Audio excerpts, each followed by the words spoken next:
Now Matthew chapter 18 verse 20. यहाँ से we will start learning few things.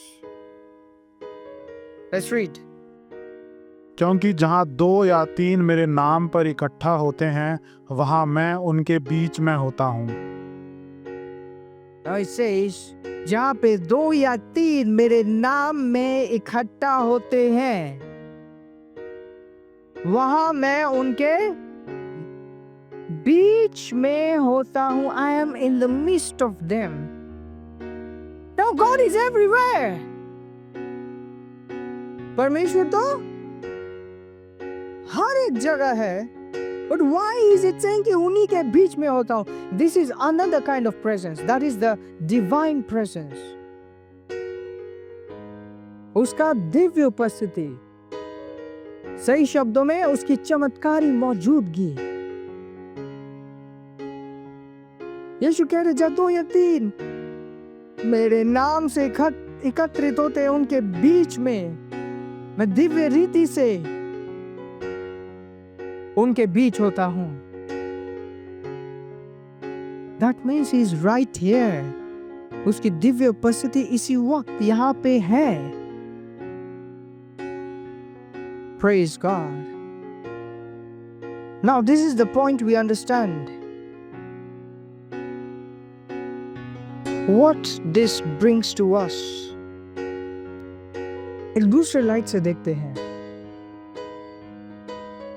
हालांकि ये मैं बहुत बार हम अपने चर्च में डिस्कस कर चुके हैं, इवन इन SOS, कि सबसे पहले अगर शैतान किसी को अटैक करना चाहता है,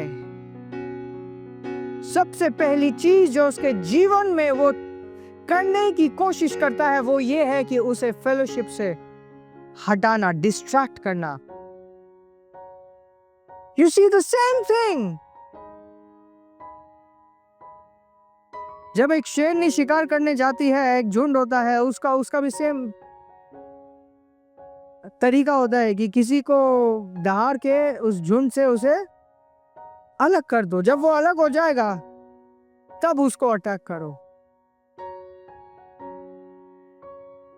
So the first attack of the devil is attacking the priority.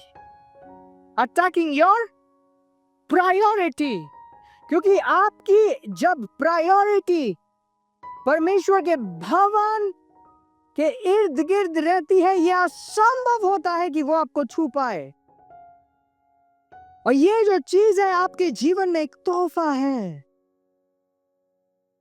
ये जो बात है आपके जीवन में एक परमेश्वर का तोहफा है. The gift of fellowship. What a great gift it is that you can give yourself to submission. एक हमारी गीत है, trust and obey. There's no other way to be happy in Jesus but to trust and obey. क्योंकि जब हम इस तोहफे में अपने आप को जोड़ते हैं, वो कहते हैं जहां 2 या 3 लोग हैं, वहां पे मैं उपस्थित हूं. वहां पे मैं उपस्थित हूं. खुद प्रभु यीशु मसीह की दिव्य उपस्थिति वहां पर है, उस फेलोशिप में है, उस ग्रुप में है, उस परिवार में है. और इसलिए वो कहता है, क्या कहता है कि कुछ लोगों की रीति है जो एब्सेंट हो रहे हैं. Don't do that. और जब तुम पाओ कि ओके, प्रभु के आने का दिन और निकट होता जा रहा है, इन चीजों को और किया करो. Because last days won't be that easy. बहुत सारे चिन्ह चमत्कार नहीं, बहुत सारे चिन्ह बताए गए हैं उसके आने से पहले होगा. And we see them happening. उसकी लपट में हम नहीं पड़ेंगे. क्यों? क्योंकि हम इस झुंड में हैं. जब रिसेशन होता है, it should not come to me. Why? I'm in the herd. Hallelujah. Market down जाता है, it will not affect me. क्योंकि मैं वहां पे हूं जहां पे क्या? जहाँ पे प्रभु यीशु मसीह कहता है कि मैं खुद वहां पे होता हूं। And that's a gift.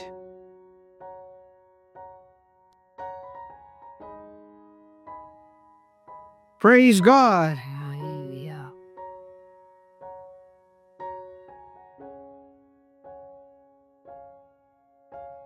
You know, we should know the worth of a substance. आपको एक सोने का क्या कहते हैं बार दिया जाए, 500 ग्राम सोने का, 100 ग्राम सोने का बार। अगर आपको लगता है कि ये तो सिर्फ मेटल है, आप कहीं पे भी फेंक सकते हो, बट जब आपको उसका वर्थ पता चलता है, वर्थ मतलब उसकी कीमत, ये वही बार है, अगर इसे बेचूं तो मेरे पास इतना पैसा आएगा, बहुत सारी चीजें सॉर्ट आउट कर सकता हूं। So you don't see that as just a metal. उसको सिर्फ एक मेटल की तरह, एक धातु की तरह नहीं देखते। You know the worth of it and you preserve it, you use it. Hallelujah.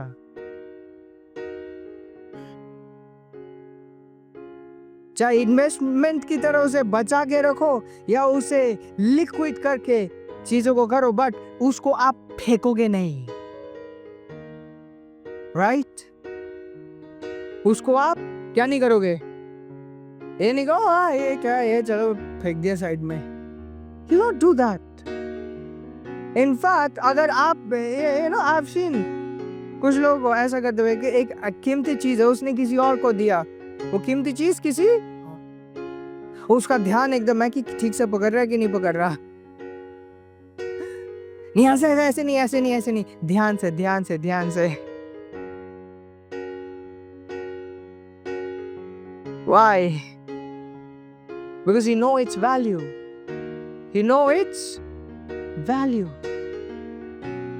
He should know the value of fellowship or the gift of fellowship.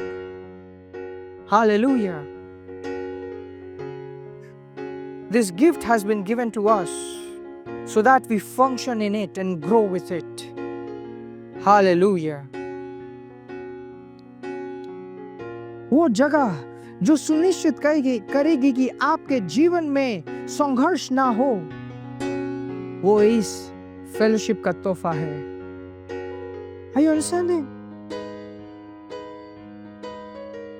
So when you know कि ये फेलोशिप क्यों है, कभी भी ध्यान दीजिए, कभी भी शैतान को आपकी प्रायोरिटीज को अटैक ना करने दीजिए, knowing कि what gift you have received. When you hear कि okay, is in prayer day है, know that it has to do with you. जानिए कि ये आपसे जुड़ी हुई है। ऐसे भी आ गए बिना जाने, you may not receive much, but when you know and anticipate, okay, कल चर्च सर्विस है, संडे है, I know it is for me. When you know this way, when you know this way, I know this is for me. हो सकता है इस week में कुछ चुनौतियां आई हैं, but I know I'm going to church this Sunday. Or there is a prayer meeting happening this day. I've been invited there. I know that's the end of these challenges. That is the power. That is a gift. फिर इसे हम कहते हैं corporate anointing. Corporate anointing. और ये सिर्फ उस समय नहीं होता जब हम एक साथ बैठे होते हैं, ये उस समय होता है जब हम एक साथ शामिल होते हैं, जब एक साथ हम शामिल होते हैं। एक व्यक्ति साथ में बैठा होते हुए भी हो सकता है ना शामिल हो। It is possible. उसने ये नहीं कहा कि 1 मीटर के दायरे में एक साथ होना है या 5 मीटर के दायरे में एक साथ होना है, एक साथ शामिल होना है। What have you been told? What have you been told? Are you obeying to what you have been told? Where are your priorities? What you understand? Hallelujah. Hallelujah.